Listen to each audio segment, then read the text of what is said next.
สุดท้ายเมนูไก่อบพริกไทยดำกับยำแอปเปิลเขียวนะครับเมนูนี้เนี่ยต้องบอกว่าผมได้แรงบันดาลใจมาจากส้มตำไก่ย่างของเรานี่เองงั้นเดี๋ยวเรามาทำกันเลยว่าทำกันยังไงนะครับวันนี้เลือกใช้ไก่ส่วนที่เราชอบอีกแล้วนะครับน่องติดสะโพกปกติผมจะกินแต่ส่วนนี้แหละแล้วเรามาอบให้หนังมันแบบเกรียมนิดนึงนะครับแล้วก็มีรสชาติเกาะที่หนังเนี่ยพริกไทยดำกัดเข้าไปเนี่ยหมักไก่กันเลยเราใช้น้ำมันมะกอกนะครับเนี่ยชุบพริกไทยดำนะถ้ามีเป็นเกล็ดก็ใช้แบบเป็นเกล็ดก็ได้ หรือว่าถ้าไม่มีเอาเป็นเม็ดเนี่ยเอามาตำนะครับใส่เข้าไปเกลือช้อนชาครึ่งน้ำตาลทรายแดงนะครับหรือน้ำตาลอ้อยต้องใช้ก็ประมาณ1ช้อนโต๊ะต่อมาโรสแมรี่1ช้อนชาเมื่อทุกอย่างลงไปเรียบร้อยแล้วก็ใช้มือเคล้าเลยให้ส่วนผสมเนี่ยเข้ากันทั้งหมดให้พริกไทยดำเนี่ยติดทั่วเนื้อไก่ดีเลยโอเคช่วงนี้ก็นวดไก่แล้วหน่อยไก่ของเราเคล้าเครื่องหมักดีแล้วปุ๊บเนี่ยเดี๋ยวจะเอาไปพักในตู้เย็นครึ่งชั่วโมงนะครับแต่ก่อนที่จะเอาไปพักในตู้เย็นเนี่ยเอาฟิล์มพลาสติกปิดซะก่อนเพราะว่าจะช่วยให้ตู้เย็นเราไม่เหม็นกลิ่นเนื้อไก่นะครับแบบนี้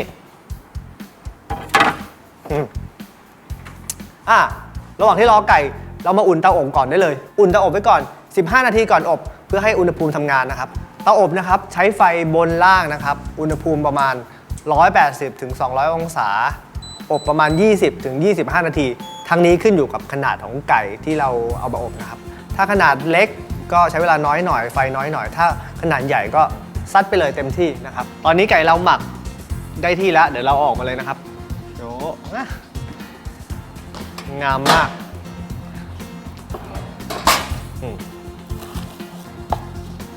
ชุบ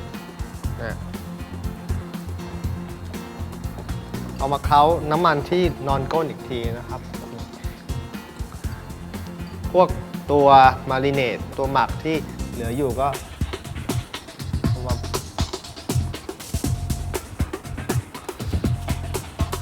เอาเข้าตบกันเลย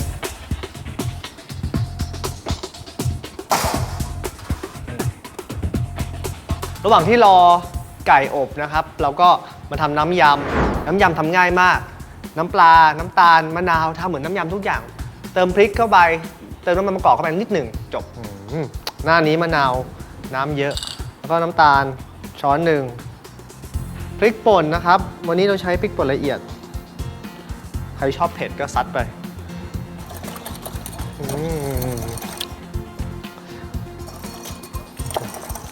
อร่อยแล้วก็สุดท้ายก็ใส่น้ำมันมะกอกเติมลงไปนะครับทำเหมือนน้ำสลัดใส่ไปประมาณ1 ช้อนโต๊ะจริงๆแล้วแอปเปิลเขียวของเราจะออกเปรี้ยวอมหวานอยู่แล้วนะครับทำน้ำยำให้มันออกเค็มนำนิดนึงก็กำลังดีเครื่องยำของเรามีแค่นิดหน่อยครับง่ายๆก็คือมีแอปเปิลเขียวมีหอมแขกแล้วก็ผักชีซอยเป็น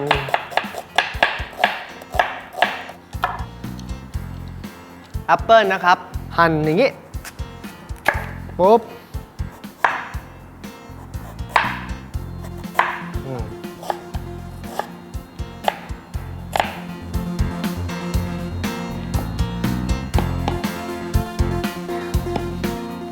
ไก่สุกปุ๊บเราเอาน้ำยำเคล้าแล้วก็เสิร์ฟเลยร้อนๆนะครับ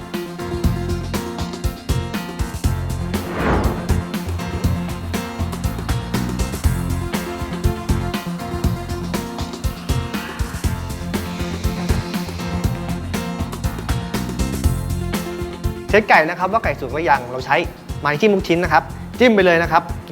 ให้ลึกปุ๊บน้ำที่ออกมาเนี่ยถ้าไม่มีเลือดเนี่ยเป็นน้ำใสๆก็แปลว่าไก่ของเราสุกกำลังดีแล้วนะครับไก่เรียบร้อยแล้วยำพร้อม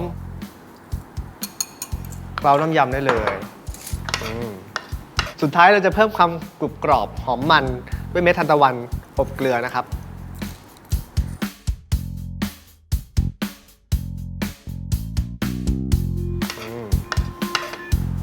ผักชี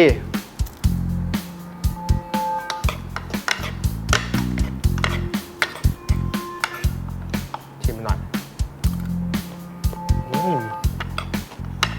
อร่อย เลยก็อร่อย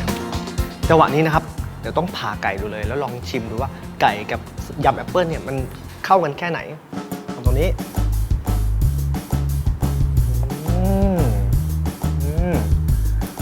เนื้อไก่ชุ่มฉ่ำมากนี่ดูกดไปนิดเดียวเท่านั้นแหละโอ้โหน้ำไหล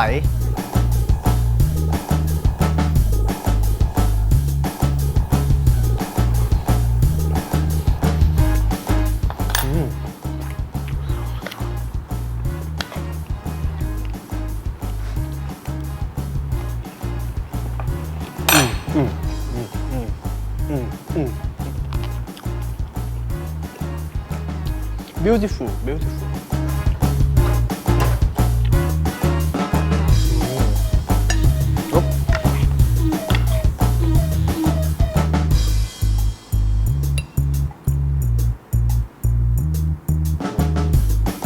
ตกแต่งด้วยมะเขือเทศนะครับเชอร์รี่สดๆใหม่ๆจบแบบสไตล์ฝรั่งด้วยก้านโรสแมรี่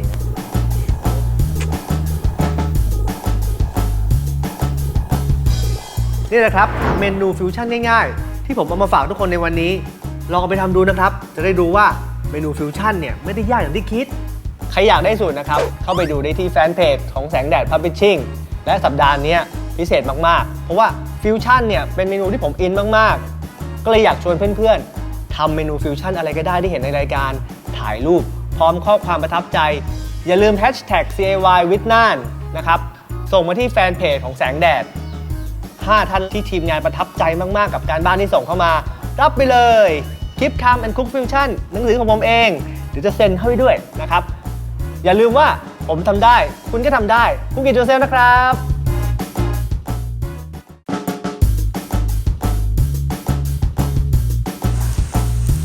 CAY Cook It Yourself เสาร์หน้าพบกับเมนูมื้อประหยัดช่วงใกล้สิ้นเดือนเราใช้วิธีลงทุนวันนี้เพื่อชีวิตที่สดใสในวันข้างหน้านะครับงามเลย